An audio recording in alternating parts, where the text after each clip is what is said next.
श्री कृष्ण जी की कुछ अनमोल बातें जो सबका जानना जरूरी है। कितनी सुंदर पुस्तक है ना। सुंदर आवरण है, सजाए हुए पृष्ठ है, किंतु क्या यह सत्य में अद्भुत पुस्तक कहलाने की पात्र है? क्या इसमें जो लिखा है वो सत्य है, प्रेरणादायी है, हमारे लिए मूल्यवान है? कैसे निश्चय लिया जाए इस बात का? अब आप सोचेंगे, सीधी सी बात है, आवरण को देख के पुस्तक की गुणवत्ता कैसे जानी जा सकती है? इसके लिए तो आपको उसे पढ़ना होगा, उसे समझना होगा, समय देना होगा, है ना? बिल्कुल उचित सोच रहे हैं आप। बस आश्चर्य की बात यह है कि पुस्तक के विषय में आप ये सारी बात जानते हैं, किंतु किसी व्यक्ति के विषय में आप ये सारी बातें मन में नहीं लाते। व्यक्ति का मूल्यांकन भी उसकी वस्तुओं से, उसके शारीरिक रूप से, उसकी सुंदरता से नहीं किया जा सकता। उसके लिए आपको उस व्यक्ति को पढ़ना होगा, उसे समझना होगा, उसे समय देना होगा। और हम क्या करते हैं? मनुष्य की सोच संसार का सबसे गहन या कहो सबसे कठिन भाव है। कब क्या होने के पश्चात ये मन क्या सोच बैठेगा, ये कहना असंभव है। और यही सोच कई बार हमारे मन में हीन की भावना ले आती है। हम सदा हमसे ऊपर की श्रेणी के व्यक्तियों को देखते हैं, उनके जीवन का विश्लेषण करते हैं और फिर स्वयं को हीन समझ लेते हैं। इसके पास इतना धन है, उसके पास कितना बल है, और मेरे पास कुछ भी नहीं। मैं कितना हीन व्यक्ति हूं, संसार के लिए मैं कुछ भी नहीं हूं। होता है ना ऐसा? किंतु ऐसा नहीं है। आपके पास भी बहुत कुछ है। पलट के देखिए, किसी भूखे व्यक्ति को केवल एक रोटी मिल जाए तो भले ही दूसरों के लिए वो अन्न का दाना होगा, किंतु उसके लिए वो भोज से कम नहीं है। इसलिए जब भी मन में हीन भावना जागे, अपनों की ओर देखिए, उनकी ओर पलटिए। आपको विश्वास हो जाएगा कि भले ही आप ये मानते हो कि इस संसार के लिए आप कुछ नहीं है। असमंजस में होंगे ना आपकी मैं ये क्या कर रहा हूं, क्या लिख रहा हूं, देखना चाहेंगे। अब आप सोच रहे होंगे कि मैं माटी पर माटी क्यों लिख रहा हूं। इसके पीछे एक बड़ा कारण है, किंतु वो बताने से पूर्व तनिक मुझे पानी पर पानी तो लिखने दीजिए। क्या हुआ? जो मैंने लिखा वो दिखाई क्यों नहीं दे रहा? ये रहा आपके पहले प्रश्न का उत्तर। माटी पर माटी लिखना कितना सरल है, उतना ही कठिन है पानी पर पानी लिखना। संबंध भी कुछ इसी प्रकार होते हैं, बनाते समय माटी पर लिखने जितने सरल और निभाते समय पानी पर लिखने जितने कठिन। अब प्रश्न ये उठता है कि पानी पर लिखा कैसे जाए? किस प्रकार ये पाषाण जल की सतह से होते हुए जल में समा गए? ठीक इसी प्रकार हमें संबंधों को भी निभाना है। इस पाषाण की भांति निष्ठा से गहराई में जाना है। संबंध कभी नहीं बिखरेंगे। राधे राधे। ग्रंथों में लिखा गया है कि यदि मनुष्य मौन रहना सीख ले तो उसकी अधिकांश समस्याएं स्वयं ही समाप्त हो जाती हैं। और सत्य में मौन में बड़ी शक्ति होती है, बड़ा बल होता है, किंतु वो बल किस काम का जो समय आने पर आपके काम ही ना आए? क्या सदा मौन रहना उचित है? नहीं। इतिहास साक्षी है, संसार में अधिक विपदाएं इसलिए आई क्योंकि समय पड़ने पर मनुष्य उसका विरोध नहीं कर पाया, मौन रहा। यदि मौन रहना शस्त्र है तो उसका सही समय पर उपयोग करना भी आवश्यक है। यदि अकारण मौन रहोगे तो बुरे तत्व उसे सहमति समझ लेते हैं, फिर धीरे धीरे वो आपका स्वभाव बन जाता है, आपका अभ्यास हो जाता है, और फिर आपका व्यक्तित्व एक साधारण से पाषाण की भांति बन जाता है। अपनी वाणी का आवश्यकता पड़ने पर सदुपयोग कीजिए। वाणी को कब वश में रखना है और कब मौन नहीं रहना है, इससे भी अधिक महत्वपूर्ण है यह समझना कि उसे कब तोड़ना है। राधे राधे। जीवन में हम कई लोगों से मिलते हैं।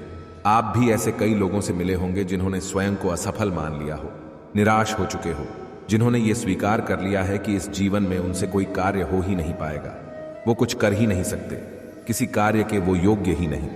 किंतु ऐसा नहीं है। इस संसार में ऐसा कुछ भी नहीं है जो योग्य नहीं है।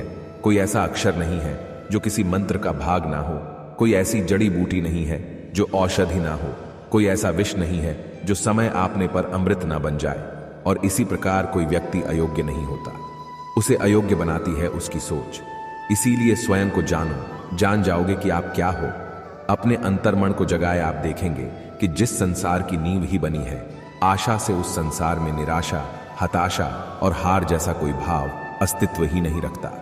राधे राधे।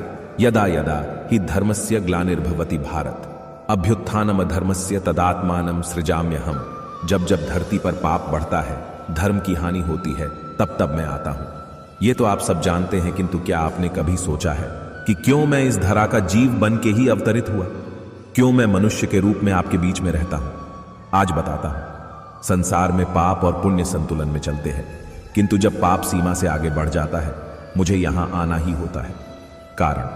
कारण यह है कि आप मुझे भुला देते हैं। चौंकिए मत, मैं आप ही में बसता हूं। बस आप स्वयं के भीतर बसे परमात्मा को भूलने लगते हैं। इसीलिए मुझे आना पड़ता है आपको यह बताने की सारी शक्ति आप में ही समाहित है। पर आप क्या करते हैं? मेरा सम्मान करते हैं, मुझे पूजते हैं, मुझसे शक्ति मांगने लगते हैं, भांति भांति की इच्छाएं मेरे सामने रखते हैं। मुझे आपकी श्रद्धा से कोई आपत्ति नहीं है, मुझे आपत्ति है उस भाव से जो आपको दुर्बल बनाता है। परमात्मा में श्रद्धा रखिए, किंतु स्वयं की आत्मा पर भी विश्वास रखिए, क्योंकि इस संसार में ऐसा कुछ भी नहीं है जो आप नहीं कर सकते। हर नर में नारायण बसते हैं और हर नारी में लक्ष्मी। तो पहचानिए अपने भीतर के नारायण को और बदल दीजिए। समय के इस चक्र को मुझे प्रसन्नता होगी कि मेरे अवतार लेने का वास्तविक प्रयोजन आपको समझ आया। तो शंका त्याग कर शंकर बन जाइए, अन्यथा कंकड़ के समान रहना होगा। राधे राधे। कभी आपने सोचा है इस संसार में हम सबसे अधिक किससे जुड़े हैं? अब कोई कहेगा माता पिता, कोई कहेगा मित्र, कोई कहेगा पत्नी, तो कोई कहेगा संतान। कभी आपने सोचा है इस संसार में हम सबसे अधिक किससे जुड़े हैं? अब कोई कहेगा माता पिता, कोई कहेगा मित्र, कोई कहेगा पत्नी, तो कोई कहेगा संतान। नहीं, यदि इस संसार में हम किसी से जुड़े हैं तो वो है समय। समय ही हमारा भूत है, समय ही हमारा वर्तमान है और समय ही हमारा भविष्य। और हम क्या करते हैं? सबसे अधिक जुड़े समय को, सबसे बहुमूल्य संपत्ति को हम नष्ट कर देते हैं। कोई भविष्य के ऊंचे सपनों को बुनता है, कोई बीते कल को कोसता है। किंतु तनिक सोचिए, बीता कल आपके सोच विचार करने से बदलने नहीं वाला, और भविष्य के विषय में सोच विचार करके यदि आप अपना वर्तमान नष्ट कर देते हैं तो आपका भविष्य भी बीते कल की भांति ही होगा। इसीलिए आज के विषय में सोचिए, उसे उत्तम बनाएं। आपका भूतकाल और आपका भविष्य अपने आप उत्तम हो जाएगा। राधे राधे। अक्सर आपके बड़े बूढ़ों ने आपसे कहा होगा कि यह संसार दुह का मूल है और ईश्वर भक्ति उस दोष से दूर जाने का मार्ग है। किंतु सोचिए, यदि यह संसार दुह का सागर होता तो क्या नियति आपको यहां जन्म लेने देती? क्या ईश्वर यहां पर अवतार लेते? जब समस्याओं पर हमारा वश नहीं चलता, हम आरोप लगाते हैं इस संसार पे, यहाँ के लोगों पे, सोचते हैं कि काश वो यहाँ पर आया ही ना होता। एक किसान बंजर धरती पर जाता है और अपने परिश्रम से उसे लहलहाते खेत में परिवर्तित करता है। एक दर्जी जिसके पास एक सामान्य सा वस्त्र आता है, अपने परिश्रम से उसे एक सुंदर वेश में परिवर्तित कर देता है। आप भी परिश्रम कीजिए। यह महत्वपूर्ण नहीं है कि आप किस संसार में आए, यह महत्वपूर्ण नहीं है कि आप यहाँ कैसे आए।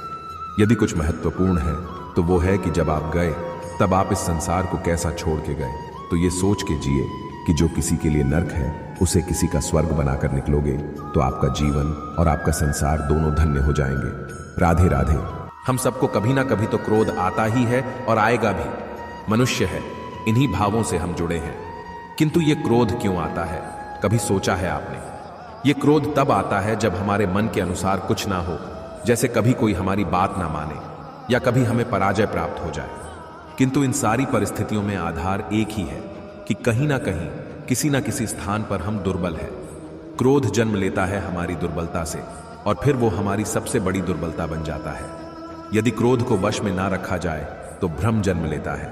यदि भ्रम को वश में ना रखा जाए तो विवेक व्याग्र होने लगता है, और यदि व्याग्रता को वश में ना किया जाए तो व्यक्ति का तर्क ही नष्ट हो जाता है। सोचने समझने की शक्ति शून्य हो जाती है और फिर उस व्यक्ति का पतन हो जाता है।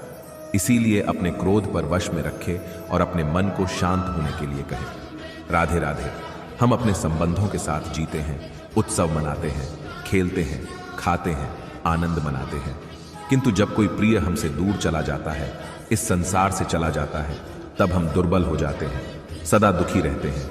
क्या ये होना चाहिए? इस प्रकृति को देखिए, वृक्ष पत्तों के झड़ने से शोक नहीं मनाता, वो नए पत्तों के आने का स्वागत करता है। कल आप भी किसी के स्थान पर आए थे और कल आपके स्थान पर भी कोई और अवश्य आएगा, क्योंकि ये परिवर्तन है, ये इस प्रकृति का नियम है। इसमें शोक कैसा? जो छूटा उसका शोक मनाने के स्थान पर जो मिलेगा या जो आपके पास है उसका आनंद उठाइए। राधे राधे।